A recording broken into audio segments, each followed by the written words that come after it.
जिंदगी कभी कभी ऐसे मोड़ पर लाकर खड़ा कर देती है जहां ना आगे रास्ता दिखता है, ना पीछे लौटने की हिम्मत बचती है। आदमी सोचता है, क्यों हुआ ऐसा मेरे साथ? लेकिन वक्त बीतता है और एक दिन वही चीज जो सबसे बड़ा दुख लगती थी, वही सबसे बड़ी सीख बन जाती है।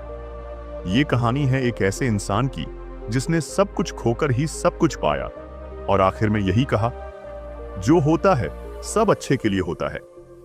आदित्य की उम्र कोई ज्यादा नहीं थी, बस 25 साल का ही तो था।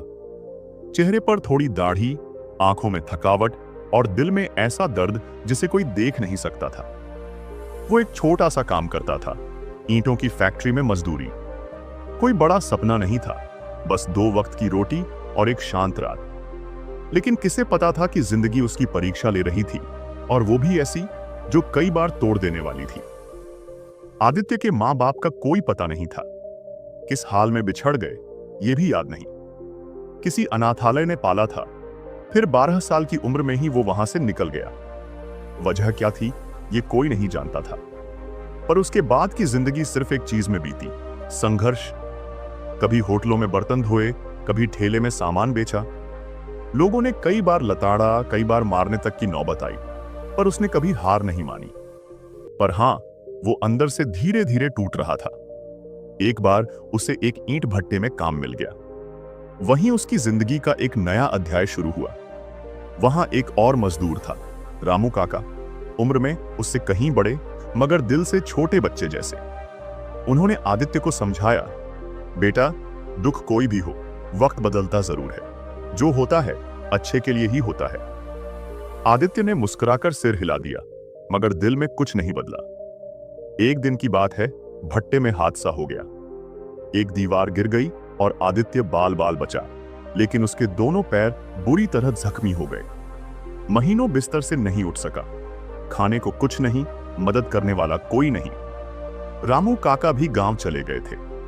जिंदगी फिर वहीं खड़ी हो गई, जहां सब खत्म सा लगता था। पर इसी अंधेरे में एक नया उजाला हुआ। पास की झुग्गियों में एक बूढ़ा फोटोग्राफर रहता था, दयाराम जी। उन्होंने आदित्य की हालत देखी और उसे अपने पास बुला लिया। बोले, बेटा, तू क्या करता है? आदित्य ने कहा, अब तो कुछ नहीं कर सकता। दयाराम जी मुस्कुराए, चल, मैं तुझे कुछ सिखाता हूं। उन्होंने एक पुराना कैमरा निकाला और आदित्य को फोटोग्राफी सिखाने लगे। पहले पहल तो आदित्य को कुछ समझ नहीं आया, लेकिन धीरे धीरे उसे रंगों से, रोशनी से, जिंदगी को एक नजरिए से देखना आने लगा। जैसे जैसे उसकी चोटें ठीक हुईं, वैसे वैसे उसकी नजरें गहराई पकड़ने लगी। वो हर तस्वीर में एक कहानी देखने लगा, एक भावना, एक दिशा। उसने तय किया कि अब वो दुनिया को वैसा दिखाएगा जैसा वो महसूस करता है, सच, दर्द, सुंदरता। दयाराम जी ने उसकी पहली प्रदर्शनी लगवाई। बस 15 तस्वीरें, लेकिन हर तस्वीर में एक सच्चाई थी।